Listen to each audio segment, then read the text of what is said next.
Hello DC fans, welcome back to my channel Dastaan TV. तो आपको अब तक पता चल ही गया होगा, रॉबर्ट पैटिंसन की जो द बैटमैन 2 है उसको डिले कर दिया गया है 2027 में। और जो डीसी यूनिवर्स की बैटमैन होने वाली है, Batman brave and the bold, उसके बारे में भी ये कहा जा रहा है कि शायद ये प्रोजेक्ट भी थोड़ा सा डिले हो गया है। तो हम लोग इसी टॉपिक पर डिस्कशन करेंगे इस वीडियो में। और हम लोग ये भी डिस्कशन करेंगे क्या ये जो डिले हुआ है डीसी यूनिवर्स का बैटमैन, क्या इससे कोई इनडायरेक्ट पॉजिटिव इम्पैक्ट पड़ सकता है सुपरमैन मूवी पे। इसी टॉपिक पे हम लोग डिस्कशन करेंगे।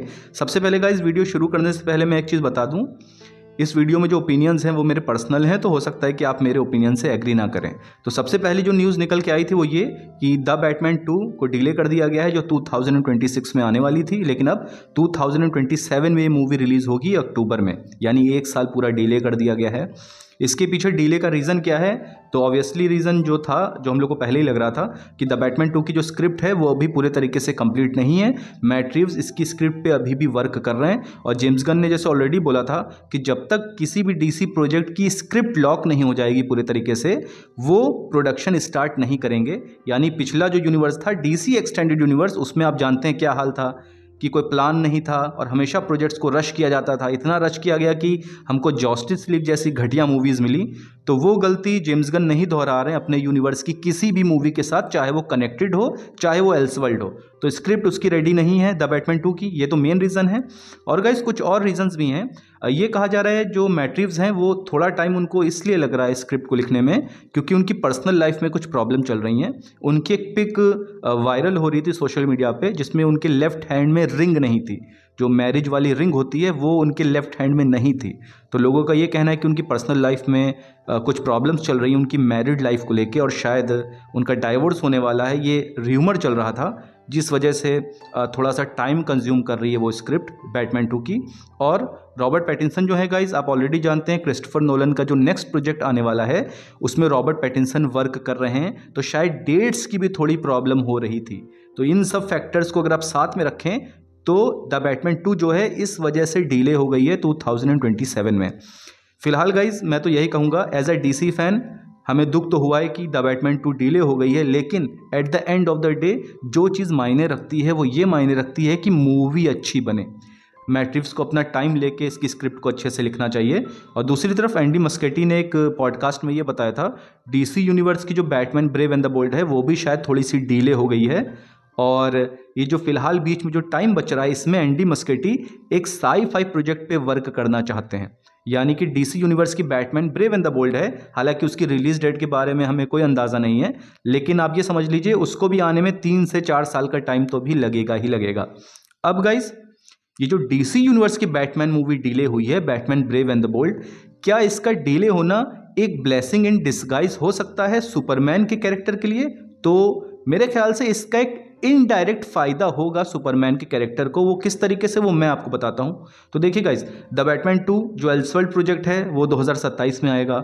डीसी यूनिवर्स की जो Batman brave and the bold है इसको भी 3 से 4 साल लगेंगे। इसका मतलब अभी फिलहाल 3 से 4 साल डीसी का जो मेन फोकस होने वाला है वो सुपरमैन कैरेक्टर होने वाला है और क्रिप्टोनियन मिथोलॉजी होने वाली है।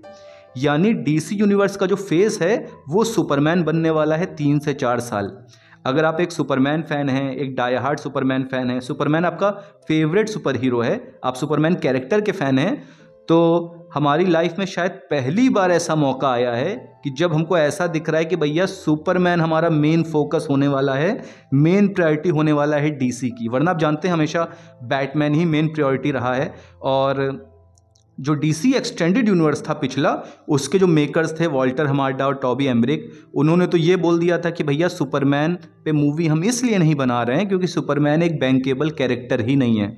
यानी गाइस, सुपरमैन फैंस ने ऐसे भी दिन देखे हैं कि जो डीसी को रन कर रहे थे लोग, वो आके मीडिया में बोलते थे कि सुपरमैन जो वर्ल्ड का मोस्ट पॉपुलर सुपर हीरो है वो बैंकेबल ही नहीं है आज के ज़माने में। तो ऐसे दिन भी सुपरमैन फैंस ने देखे हैं। तो ये एक तरीके से एक ड्रीम जैसा है कि भैया 3 से 4 साल जो प्राइम फोकस रहेगा हमारा वो सुपरमैन रहेगा। और मैंने ऑलरेडी आपको बताया हुआ है, मैंने कई बार वीडियोज़ में डिस्कशन किया हुआ था, डीसी एक्सटेंडेड यूनिवर्स की जो मेन प्रॉब्लम थी वो ये थी कि हमारे पास कोई फेस नहीं था। यानी जस्टिस लीग के बाद तो सुपरमैन बैटमैन का ही कुछ अता पता नहीं था। अगर स्नाइडर कट रिलीज ना होती तो सुपरमैन का अगला अपीयरेंस कौन सा होने वाला था, ब्लैक एडम होने वाला था। और बैटमैन का कभी सोलो प्रोजेक्ट बना ही नहीं डीसी एक्सटेंडेड यूनिवर्स में, तो पुराने यूनिवर्स का ये हाल था। लेकिन ये गलती जेम्स गन नहीं दोहरा रहे हैं। डीसी यूनिवर्स की Batman brave and the bold अगर ये डिले हो गई है और सुपरमैन मूवी जो आ रही है नेक्स्ट ईयर ये पब्लिक को पसंद आती है, तो जितने भी अपकमिंग प्रोजेक्ट होने वाले हैं डीसी यूनिवर्स के, उसमें डेफिनेटली सुपरमैन का कैमियो कराया जाएगा और उसको एज अ फेस बिल्डअप किया जाएगा, जैसे मार्वल ने किया था आयरन मैन के साथ। आयरन मैन अपनी मूवीज़ में तो अपीयर हुआ ही था, उसके साथ जो दूसरे प्रोजेक्ट थे मार्वल के उसमें भी आयरन मैन को अपीयर कराया गया था ताकि उसको एज अ फेस बिल्ड किया जा सके कनेक्टेड यूनिवर्स का। तो सेम चीज़ शायद सुपरमैन के कैरेक्टर के साथ भी की जाए। मेरे ख्याल से ये जो डिले हुई है डीसी यूनिवर्स की Batman brave and the bold, अगर ये न्यूज़ सही है तो आई थिंक ये एक ब्लेसिंग इन डिस्गाइज है सुपरमैन फैंस के लिए। और द बैटमैन 2 2027 में वो आएगी और उसके पीछे मैंने आपको मल्टीपल रीजंस बता दिए कि कुछ पर्सनल इश्यूज भी हैं मैट रीव्स की लाइफ में। तो ओवरऑल गाइज मैं यही वीडियो बनाना चाह रहा था। तो आपको क्या लगता है, अगर डीसी यूनिवर्स की Batman brave and the bold delay हो रही है यानी 3 से 4 साल, तो सुपरमैन हमारा प्राइम फोकस रहेगा, सुपरमैन को एज अ फेस बिल्डअप करना डीसी यूनिवर्स का, क्या एक सही डिसीजन है डीसी की तरफ से? प्लीज़ कमेंट सेक्शन में ज़रूर बताइए और डीसी अपडेट्स के लिए मेरे चैनल को सब्सक्राइब करिए। Thank you.